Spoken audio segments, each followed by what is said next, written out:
এই কথাই বলে না, ঠায়ের মরা গঙ্গা পায় না? আমার ক্ষেত্রে কথাটা একদমই প্রযোজ্য।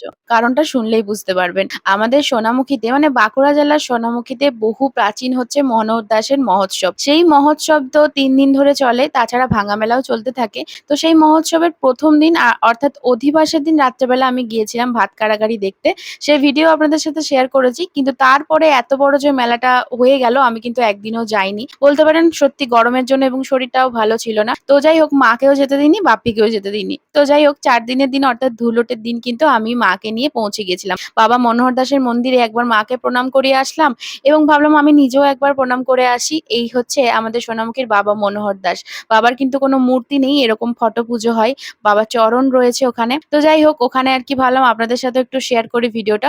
বছরের অন্য দিনগুলোর তুলনায় এই মহোৎসবের সময় কিন্তু প্রচুর মানুষের বাড়িতে লোকজন আসে এবং বিভিন্ন গ্রাম থেকেও কিন্তু এখানে মৎস্যব দেখতে আসে এবং এই হচ্ছে আমাদের মৎস্যবের আরো একটা অ্যাট্রাকশন, সেটা হচ্ছে এই কুলপি আইসক্রিম গুলো।